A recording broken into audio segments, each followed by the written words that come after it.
Good morning everybody, બધા વિદ્યાર્થીઓને શુભ સવાર. હવે આપણે દરરોજ મળતા રહીએ છીએ અને આજે આપણે એક ખાસ પ્રયોજનથી મળવું છે અને તે પણ 12માના વિદ્યાર્થીઓ માટે. 12માના વિદ્યાર્થીઓને ખબર છે કે આપણે 5મો યુનિટ ટેસ્ટ આપ્યો છે.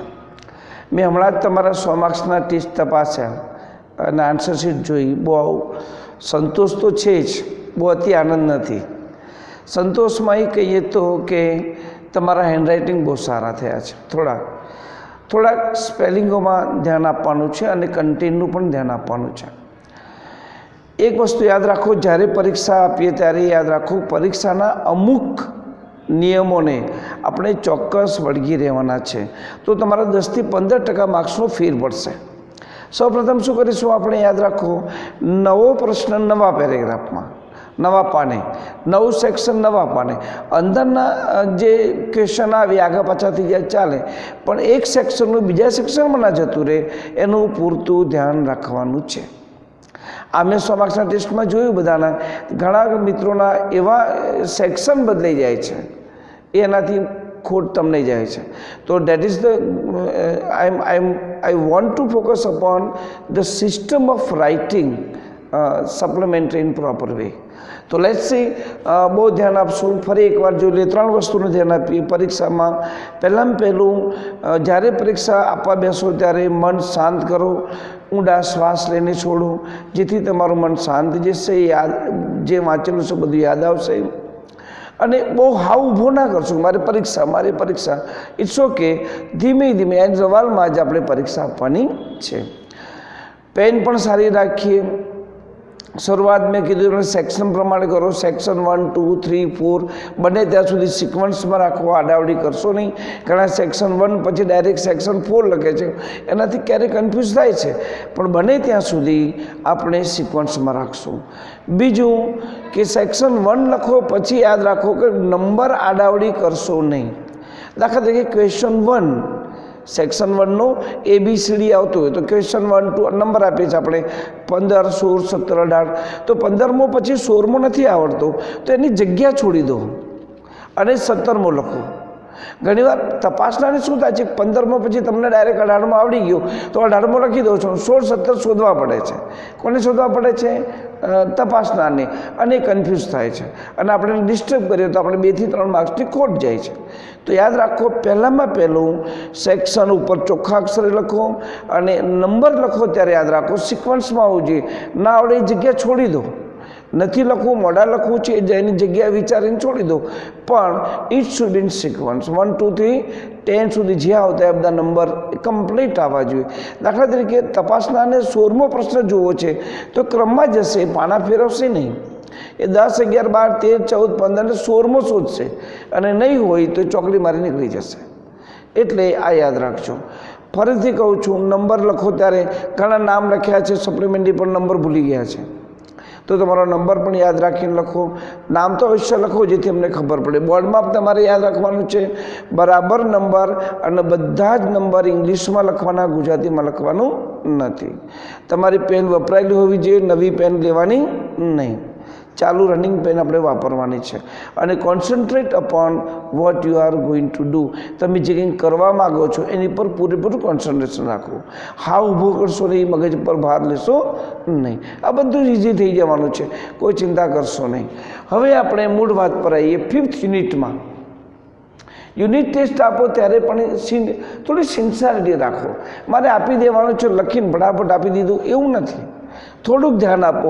2 વાર, હું તો લખ્યા પછી 2 વાર વાંચો. તમને તો ઘણો સમય છે ઘરે બેઠા. પરીક્ષામાં બેસો 3 કલાકમાં, ત્યારે પણ તમે બરાબર એકવાર લખ્યા પછી એકવાર જોઈ લો, નજર કરી લો. તમને ક્યાંક ભૂલ હશે તો પકડાઈ જશે અને તમારો માર્ક બચી જશે. તો આ પણ કામ કરવા જેવું છે. યુનિટ 5th ટેસ્ટમાં 5મા યુનિટમાં આપણે યુનિટ 6 લીધે છે. 5th યુનિટ ટેસ્ટમાં યુનિટ નંબર 6 છે, સ્ટ્રાઇક અગેન્સ્ટ વોર. 1 થી 4 આપણે યુનિટ આપ્યા છે, એ પ્રમાણે બેઠું જ છે, બદલવાનું નથી. ફક્ત બદલાતો શું બદલાશે? Unit 6 strike against the war, એમાંથી પૂછવામાં આવશે. આપણે આના વિશે પહેલાં પણ મેં એક વિડીયો મોકલાયેલો છે સ્ટ્રાઇક અગેન્સ્ટ વોરનો, આપણે એની ચર્ચા પણ કરી છે, PDF ફાઇલ પણ મોકલી છે, જોજો તમારા રેકોર્ડમાં મળશે. છતાં એકવાર હું ઝલક તમને આપી દઉં ગુજરાતીમાં કે સ્ટ્રાઇક અગેન્સ્ટ ધ વોર સામે સ્ટ્રાઇક પાડી છે. એ હેલન કેલર નામની એક લેખિકા છે, આંખે આંધળી છે, આપણને બધી ખબર છે, એને જીવનની યાતનાઓ વર્ણવી છે. એક ન્યુયોર્કમાં એ લેક્ચર આપે છે અને બધી પબ્લિક સાંભળે છે અને લેક્ચર પોતાના જીવન વિશેનું છે, લોકો સાંભળે છે અને પછી અને એમાંથી બોધ લે છે. ઇન્સ્પાયર લેક્ચર છે આખું. અને હેલન કેલર બ્લાઇન્ડ પર્સન છે, વુમન છે, એને દેખી શકાતું નથી, પણ ફ્રોમ ચાઇલ્ડ ટુ ઓલ્ડ, એની બાળપણથી માંડીને વૃદ્ધાવસ્થામાં કેટલી યાતનાઓ ભોગવી છે ત્યારે એ સુધી પહોંચી છે. એની પોતાની વક્તવ્ય આપવાની સ્કિલ બહુ સરસ હતી. નાના બાળપણમાં એટલી બધી તકલીફ પડી છે કે એના મમ્મી પપ્પા જતા રહ્યા છે. એ ઘણા 5-6 બાળકમાં આવી હતી, મોટી થઈને પછી એના ઓપ્શનમાં ગુલામીમાં વેચાઈ ગઈ અને એને પણ ગુલામ થવું પડ્યું. ત્યાંથી માન છટકીને બહાર આવી, એક સરકારી NGO સંસ્થામાં પણ ગઈ અને ત્યાં એને આ બધા કન્સ્ટ્રક્ટિવ કામ શરૂ કર્યા અને અત્યારે સરસ લેક્ચર પણ એના આપવાના એના પૈસા મળે એ સૈનિકોને માટે વાપરતી હતી. આ એની એક વાર્તા છે, આપણે પહેલાં પણ મેં મોકલાયેલું છે, તમે જોઈ લેશો. પણ એમાંથી શું પૂછવામાં આવશે તો ટ્રુ અને ફોલ્સ. તો જ્યારે તમે વાર્તા વાંચી છે પેપરમાં, મેં તમારા નોટ્સમાં જોઈશું, PDF ફાઇલમાં મેં મોકલાયેલું છે, ટ્રુ ફોલ્સ છે એ બરાબર ધ્યાનથી 2 વાર વાંચો. ટ્રુ ફોલ્સ ઘણીવાર ટ્રુ ફોલ્સ આપણને ગેરમાર્ગે દોરે છે, મિસગાઈડ કરે છે. તો એકવાર વાંચીને આ જ આવે સાચું એવું નહીં, જરા ધ્યાનથી વાંચો, પછી બીજી વાર વાંચો, તમને સાચો જવાબ મળી જશે. તો ટ્રુ ફોલ્સ 4 પૂછવામાં આવશે, 3 પૂછવામાં, 4 કે 3. એના પછી તરત જ કોમ્પ્રેહેન્શન આવશે. કોમ્પ્રેહેન્શનમાં સ્ટ્રાઇક અગેન્સ્ટ ધ વોરનો એક નાનો પેરેગ્રાફ હશે અને એ પેરેગ્રાફમાંથી 3 પ્રશ્ન પૂછવામાં આવશે. પેરેગ્રાફને આધીન હશે. યાદ રાખો, કોઈ પણ પેરેગ્રાફનો પ્રશ્ન લખતા હોય ત્યારે પેરેગ્રાફ પર એક નજર મારી દો. વાંચી લીધું, ફરી એકવાર વાંચો. આપણને 15 મિનિટ વાંચવા માટે બોર્ડમાં આપે છે, તો વાંચો ને એમાંથી સાર સમજો શું કહેવા માગે છે. સમજી ગયા પછી ક્વેશ્ચનો બધા વાંચી લો. જે ક્વેશ્ચન વાંચો તમને તરત લાઈટ થશે કે આ પ્રશ્નમાં છે, તો એ વખતે તમે પેરેગ્રાફમાં શું કરી દો, ટીક મારી દો કે આ નંબર 1નો જવાબ, નંબર 2નો જવાબ. અને પછી તમે હવે એને વ્યવસ્થિત લખવાનો છે. લખો ત્યારે યાદ રાખો જવાબ ઉપરથી મળી ગયો છે, પ્રશ્ન નીચે આપેલો છે, તો જવાબ પ્રશ્નમાંથી શરૂ કરો. What is Rohan's father name, આવું હોય તો જવાબ ક્યાંથી શરૂ કરશો, પ્રશ્નમાંથી. પ્રશ્નમાં કરતા કોણ છે, પહેલો રોહન છે, તો Rohan's father name is Ramjibhai. તો આવો જવાબ આવવો જોઈએ, એ યાદ રાખજો. કોમ્પ્રેન્શનમાં હવે લેંગ્વેજ ફંક્શનમાં જોઈએ ત્યારે બહુ યાદ રાખો, 4-5 વખત વાંચી જાઓ લેંગ્વેજ ફંક્શન કયા છે. 3 પૂછવામાં આવશે અને 3 લેંગ્વેજ ફંક્શનમાં શબ્દો જોવાના. શબ્દો જોયા પછી આપણે કયું લેંગ્વેજ ફંક્શન આવે લખવાનું છે. યાદ રાખો, લેંગ્વેજ ફંક્શનમાં વાક્ય લખવું જરૂરી છે. ઘણા વાક્ય લખતા નથી, વાક્ય લખવાનું જરૂર છે, તો એમાં લેંગ્વેજ ફંક્શનમાં વાક્ય જોઈશું. પછી આવશે question formation, what, which, when, why. WH question, underline કરેલા શબ્દો જવાબ આવે એ રીતે આપણે પ્રશ્ન પૂછેલા 4 વિકલ્પમાંથી એક પસંદ કરવાનો છે. નાની નાની ભૂલ મૂકીને આગળ જાય છે. એકનો એક પ્રશ્ન હોય. આપણે મેં કીધું ને, આપણે one of the best, one of the EST આવી ગયું, પછી બહુવચન આવે. હવે 4 ઓપ્શન મૂકેલું છે ને, એમાં એકમાં બહુવચન આપેલું છે ને એકમાં નહીં આપ્યું, તમને કન્ફ્યુઝ થઈ જશે કયું સાચું. તો તમારે યાદ રાખવાનું, સૂત્ર યાદ નહીં હોય તો નહીં ચાલે. એ પ્રમાણે ક્વેશ્ચન ફોર્મેશનમાં કયું પૂછવામાં આવ્યું છે એ ધ્યાન આપશું. છેલ્લે એપ્લિકેશન, સ્પીચ અને ઈમેલ. હમણાં જ મેં તમને PDF ફાઇલ મોકલાઈ છે, બરાબર વાંચજો. એપ્લિકેશનમાં યાદ રાખવાનું છે 4 પોઈન્ટ આવવા જોઈએ.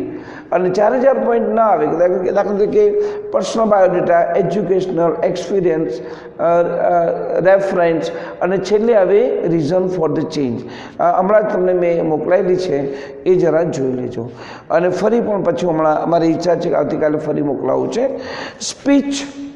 સ્પીચમાં યાદ રાખવાનું છે તમારે, વેન્યુઅર તમે બોલતા હો એ પ્રમાણે હોવું જોઈએ. તમે વાત કરતા હોય એ પ્રમાણે એટલે કાર્ડ ધ્યાન આપજો સ્પીચમાં. બીજું કશું કરવાનું નથી, કાર્ડ ધ્યાન આપીને આપણે લખવાનું છે. એની વારમાં ઈમેલ હશે તો એ પણ ઈમેલ આપણે મોકલાવેલી છે, જોઈ લેજો. આ પ્રમાણે 25 માર્કનો ટેસ્ટ છે. લેંગ્થ ફરી જોઈ લે એકવાર. યુનિટ 6માંથી ક્વેશ્ચન આન્સર, કોમ્પ્રિહેન્શન પૂછાને છે, ટ્રુ ફોલ્સ પૂછાશે. ક્યારેક હવે આપણે એક અનસીન પેરેગ્રાફ મૂકવામાં આવશે. અનસીન પેરેગ્રાફ જે તમે જોયો નથી એ પેરેગ્રાફ આટલો હશે નાનો, 4 લીટીનો, અને જે 2 પ્રશ્નો આપેલા હશે એ તમારે વાંચીને લખવાના છે. ફરી લેંગ્વેજ ફંક્શન 3 પૂછાશે, ક્વેશ્ચન ફોર્મેશન 2 પૂછાશે, એપ્લિકેશન, સ્પીચ, ઈમેલ. આ બધું જાતે તૈયાર કરવાનું છે. કંઈ પણ અઘરું નથી. જેમ 1 થી 4 આપી યુનિટ ટેસ્ટ એમાં આપવાની છે.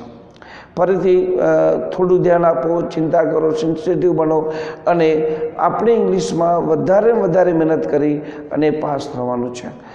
કોઈ પણ તકલીફ હોય તમે મારો ફોન છે ત્યાં પણ મને પૂછી શકો, મને સ્કૂલમાં આવીને મળી શકો. પણ we should be very sincere about hour exam. ચલો, ઓલ ધ બેસ્ટ.